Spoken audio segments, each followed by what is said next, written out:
दोस्तों नमस्कार, स्वागत है आपका यूट्यूब चैनल एबी टेक में। आज है 19 दिसंबर 2022 और जान लेते हैं आज की महत्वपूर्ण खबरें जो आज के प्रमुख समाचार पत्रों पर छाई हुई हैं। सबसे पहली अपडेट देखिए, यहाँ पर है यूपीपीएससी की खान निरीक्षक भर्ती की 63% ने छोड़ी खान निरीक्षक भर्ती परीक्षा। उत्तर प्रदेश लोक सेवा आयोग की ओर से आयोजित खान निरीक्षक भर्ती 2022 की प्रारंभिक परीक्षा में 36% अभ्यर्थी अपनी उपस्थिति दर्ज कराए हैं। प्रारंभिक परीक्षा रविवार को प्रयागराज और लखनऊ के 12 केंद्रों में आयोजित की गई। 55 पदों पर यह भर्ती होनी थी और इसके लिए 5,601 अभ्यर्थी पंजीकृत थे और मात्र जो है यहाँ पर देखिए 36% अभ्यर्थी परीक्षा में उपस्थित हुए हैं। दूसरी अपडेट की बात करते हैं तो डीएलएड की परीक्षाएं आज से प्रारंभ हो रही हैं, उसके बारे में यहाँ पर अपडेट है कि बीटीसी के विभिन्न सत्रों की दूसरे सेमेस्टर की परीक्षाएं 19 दिसंबर से शुरू होने जा रही हैं। ये परीक्षा 21 दिसंबर तक चलेगी। वहीं पर चौथे सेमेस्टर की परीक्षा 22 से लेकर के 24 दिसंबर तक चलेगी। दोनों को मिलाकर के 1,41,501 अभ्यर्थी परीक्षा में सम्मिलित होंगे। इलाहाबाद विश्वविद्यालय में एमटीएस भर्ती परीक्षा आज। इलाहाबाद विश्वविद्यालय में गैर शैक्षणिक ग्रुप सी के तहत मल्टीटास्किंग स्टाफ के 95 पदों पर भर्ती के लिए 19 दिसंबर को परीक्षा आयोजित की जाएगी। परीक्षा शहर के 10 केंद्रों में होगी, जिसमें 12,000 से अधिक अभ्यर्थियों को शामिल होना है। दोपहर 2 बजे से 12 से 2 के बीच ये परीक्षा करवाई जाएगी और अभ्यर्थियों को सुबह 11 बजे परीक्षा केंद्र में रिपोर्ट करना होगा।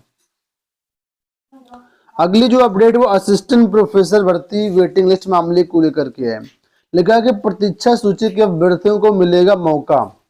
अशासकीय सहायता प्राप्त एडेड महाविद्यालयों में असिस्टेंट प्रोफेसर भर्ती की प्रतीक्षा सूची के करीब 30 अभ्यर्थियों को चयन का मौका मिल सकता है। इसके लिए उच्च शिक्षा निदेशालय से प्रक्रिया शुरू हो गई है। अगले कुछ दिनों में रिक्त पदों की सूची तैयार हो जाएगी। उसके बाद प्रतीक्षा सूची के अभ्यर्थियों का चयन करते हुए कॉलेज आवंटित किए जाएंगे। एडेड माध्यमिक महाविद्यालयों में 2002 असिस्टेंट प्रोफेसर की भर्ती प्रक्रिया उच्चतर शिक्षा सेवा आयोग ने जुलाई में पूरी कर दी थी।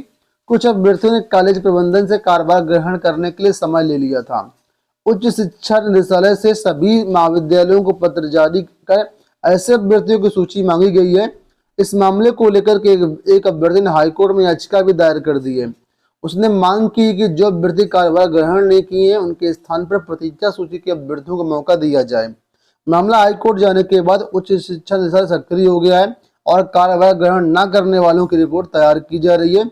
अधिकारियों ने बताया कि जल्द ही रिक्त पदों के सापेक्ष संबंधित विषय में प्रतीक्षा सूची के अभ्यर्थियों का चयन किया जाएगा। अगली अपडेट है आईएएस पीसीएस की मुफ्त कोचिंग के लिए 12,827 ने दी प्रवेश परीक्षा। समाज कल्याण विभाग द्वारा आईएएस पीसीएस की निःशुल्क कोचिंग के लिए रविवार को आयोजित संयुक्त प्रवेश परीक्षा सभी मंडल मुख्यालयों में शांतिपूर्ण ढंग से संपन्न कराई गई। प्रवेश परीक्षा में कुल 12,827 अभ्यर्थी शामिल हुए। इनमें मेरिट सूची के आधार पर चयनित 1,050 प्रतिभागियों का चयन अलग अलग कोचिंग संस्थानों के लिए किया जाएगा। आप लोग जानते होंगे समाज कल्याण विभाग आर्थिक रूप से गरीब मेधावी छात्र छात्राओं को सिविल सेवाओं की तैयारी कराने के लिए मुफ्त कोचिंग करवाता है। अभ्यर्थियों को छत्रपति साहूजी महाराज शोध एवं प्रशिक्षण संस्थान लखनऊ, आदर्श परीक्षा पूर्व प्रशिक्षण केंद्र लखनऊ, आईएएस पीसीएस प्रशिक्षण केंद्र हापुड़, वाराणसी, प्रयागराज, आगरा, अलीगढ़ व गोरखपुर में प्रवेश प्रदान किया जाएगा। अगली जो सूचना है वो यहाँ पर सीयूईटी को लेकर के है। सीयूईटी का बढ़ेगा दायरा, बदल जाएगा स्वरूप। विश्वविद्यालयों में दाखिले के लिए आयोजित होने वाली संयुक्त प्रवेश परीक्षा सीयूईटी का दायरा इस बार और बढ़ सकता है। इसमें देश के कुछ और विश्वविद्यालय शामिल हो सकते हैं। इसके साथ ही इस परीक्षा के विस्तृत स्वरूप को भी समेटने की तैयारी है ताकि परीक्षा के लिए आवंटित 10 दिनों और करीब 20 शिफ्टों के बीच ही इसे पूरा कराया जा सके। इसके तहत एक जैसे कोर्सों के दाखिले की प्रवेश परीक्षा को एक साथ जोड़ा जा सकता है। आप लोग जानते हो कि वर्ष 2022 में सीयूईटी के माध्यम से प्रवेश परीक्षा करवाई गई, मतलब इंट्रेंस क्या कहेंगे, मतलब एडमिशन करवाए गए स्नातक स्तर पर, लेकिन काफी अफरा तफरी इस बार देखने को मिली थी। तो इसलिए यहाँ पर बोला गया कि नए सिरे से जांचा जा रहा है। शिक्षा मंत्रालय और विश्वविद्यालय अनुदान आयोग ने इस कोर्स पर मंथन और गड़बड़ियों को सामने आने के बाद शुरू कर दिया है। इस बार परीक्षा को 1.5 महीने तक खींचने की जगह सिर्फ 10 दिनों में कराने का फैसला लिया गया है। CUET का जो कार्यक्रम जारी किया गया उसके तहत इसका आयोजन 21 से 31 मई के बीच करवाया जाएगा। अधिकारियों के मुताबिक परीक्षा अवधि को छोटा करने का कारण इसके अत्यधिक विस्तार को समेटना है। अगली अपडेट देखिए यहाँ पर है कि प्रदेश में भर्तियां भ्रष्टाचार मुक्त। माननीय मुख्यमंत्री जी का कहना है। कल नियुक्ति पत्र बांटते समय कई महत्वपूर्ण बातें इन्होंने कही हैं। तो इसी के बारे में यहाँ पर देखो लिखा है कि मुख्यमंत्री योगी आदित्यनाथ ने कहा कि प्रदेश में नियुक्तियां भ्रष्टाचार मुक्त हैं। कोई भी भर्ती में भाई भतीजावाद, जातिवाद या भ्रष्टाचार की शिकायत नहीं कर सकता है। भर्ती की हर प्रक्रिया मिशन रोजगार के तहत की जा रही है। पूरी प्रक्रिया में पारदर्शिता है। हमने बड़े अपराधियों के खिलाफ जो है मुहिम छेड़ी है जिस तरीके से, उसी तरह भ्रष्टाचारियों के खिलाफ भी हमारी कार्रवाई चल रही है।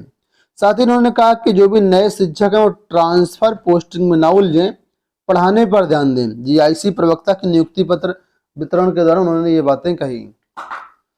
मुख्यमंत्री ने नवनियुक्त शिक्षकों को नसीहत दी है कि नौकरी शुरू होते ट्रांसफर पोस्टिंग के फेर में ना पड़े, पढ़ाने पर ध्यान दें, जिम्मेदारी का निर्वहन करते हुए अपने विद्यालय को आदर्श संस्था बनाएं। उन्होंने कहा कि जब तक नौकरी नहीं मिलती तब तक अभ्यर्थी कहीं भी तैनात होने को तैयार रहता है, लेकिन नौकरी लगते ही मनचाही पोस्टिंग की जुगत में लग जाता है। यदि ऐसा ही होगा तो पिछड़े जिलों को संवारने के लिए कौन जाएगा। तो नियुक्ति पत्र पाकर के देखिए खिले उठे शिक्षकों के चेहरे, खुशी जताई। यहाँ पर कुछ तस्वीरें भी सर्किट हाउस की दी गई, आप लोग देख सकते हैं वाराणसी जिले से। अगली सूचना है वो यहाँ पर इंजीनियरिंग को लेकर के एक बहुत ही महत्वपूर्ण सूचना है कि 12वीं में 75% अंक नहीं तो JEE मेन की मेरिट से बाहर है। ठीक है, तो JEE मेन के लिए 12वीं में 75% अंक को फिर से अनिवार्य कर दिया गया है। यानी अब JEE मेन क्वालिफाई करने के बाद भी अगर 12वीं में 75% अंक नहीं होंगे तो देश के शीर्ष इंजीनियरिंग संस्थानों में दाखिला नहीं मिलेगा। SC ST छात्रों के लिए अनिवार्यता 65% रहेगी।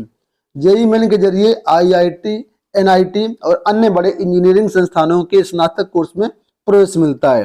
हालांकि ये अनिवार्यता कहना है कि पहले से लागू थी, लेकिन कोविड के कारण 3 सदस्य से इसमें रोक लगी थी। अब पुराने नियम को फिर से बहाल कर दिया गया है। 75% 12वीं में आना कंपलसरी है और रिजर्व कैटेगरी के लिए 65%।